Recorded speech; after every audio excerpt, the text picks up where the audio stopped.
नमस्कार मित्रांनो, तुमचं पुन्हा एकदा स्वागत आहे आपल्या चॅनलच्या एका नवीन व्हिडिओमध्ये. शुभ प्रभात. आणि आता आपण आहोत वाई घाटामध्ये. सध्याला आपण चाललेलो आहोत कामावर. सकाळचे वाजलेले आहेत 6:30 आणि तुम्हाला म्हटलं घाटामधील रस्त्याचं काम, निसर्गरम्य परिसर आणि धबधबा थोडक्यात दाखवा म्हणून हा व्हिडिओ काढण्याचा मागचा उद्देश.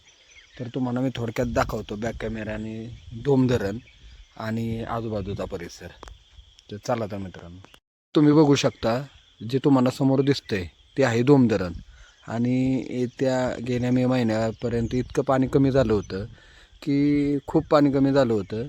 त्याचाही मी फोटो तुम्हाला दाखवीन. पाणी कमी झाल्यानंतर आता धरण भरलेलं आहे 100% आणि आहे दोंबलकवडी धरण. आणि तुम्ही बघू शकता पाठीमागं, आणि आपल्या इथून दिसतं, स्पष्ट क्लिअर दिसतं. इथून धोम दिसतं, पलीकडच्या साईडला पूर्वेच्या साईडला नीरा वीर धरण दिसतं, उत्तरेच्या साईडला भाटघर धरण दिसतं, आणि पलीकडे आहे धोमधरणाच्या वरचा जो परिसर आहे ते आहे पाचगणी महाबळेश्वर, आणि हे आहे संपूर्ण सह्याद्री पर्वतरांग. तर असं सुंदर निसर्गरम्य परिसर आहे. पलीकडच्या साईडला जर तुम्ही बघितलं तर इथे दिसतोय तो पांडवगड आहे. असं निसर्गाने भरपूर आपल्याला काही दिलेलं आहे, त्याचा आनंद घेता आला पाहिजे. तर मी थोडक्यात तुम्हाला आता मी गाडी चालवत आहे आणि आता मी तुम्हाला चालूमध्ये दाखवणार आहे. तर ही आहे आपली बाईक आणि आपण चाललेलो आहोत. आणि 1 वर्ष पूर्ण झालेलं आहे रस्त्याच्या कामांना आणि अतिशय सुंदर असा रस्ता झालेला आहे. जे भाविक लोक येतात त्यांनाही आता माहिती झालेलं आहे.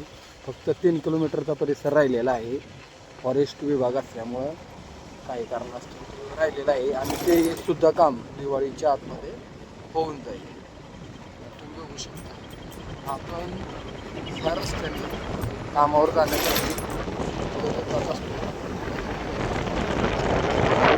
जास्त आज असा दिवस आहे की पाऊस कमी आहे म्हणून व्हिडिओ काढण्यामागचा उद्देश.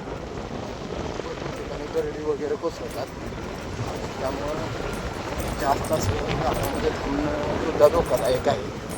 आता जे भाविक लोक येतात त्यांना काही माहिती नाही, परंतु दरडी वगैरे पडतात. आणि बघू शकतो अशी सुंदर अशी हिरवीगार बनणार आहे.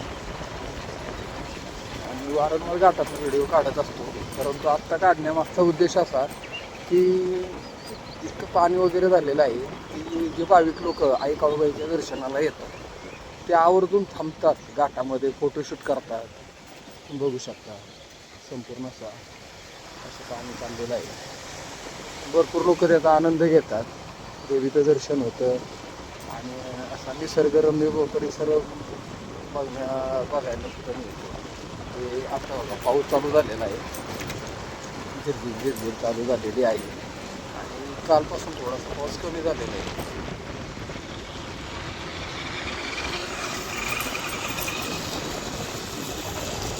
जे आहे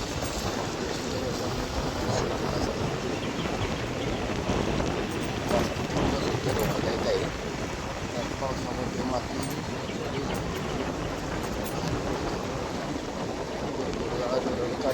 आलेलं आहे. अजून थोडंसं काम बाकी आहे, परंतु रस्ता अतिशय सुंदर झालेला आहे.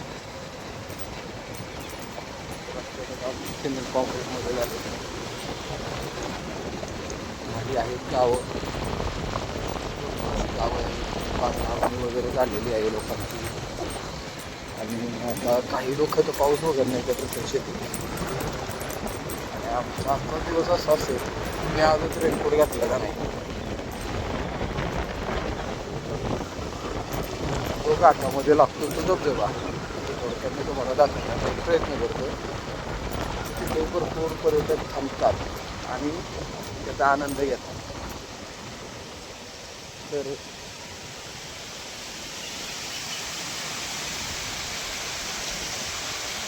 हा आहे धबधबा.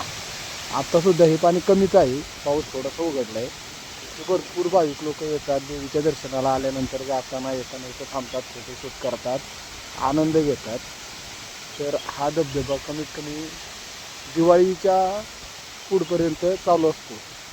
आणि असे अनेक धबधबे आहेत. हा आहे वाई घाटातला. बोरघाटात सुद्धा असे अनेक धबधबे आहेत. बोरघाटातलं सुद्धा रस्त्याचे काम सुंदर झाले, परंतु 3 किलोमीटर काही कारणास्तव राहिलेलं आहे. ते सुद्धा तिथं फॉरेस्ट आहे आणि ते सुद्धा काम दिवाळी नवरात्राच्या आधी होईल. तर कसा वाटला मित्रांनो व्हिडिओ कमेंटमध्ये सांगा. लाईक करा, शेअर करा. धन्यवाद.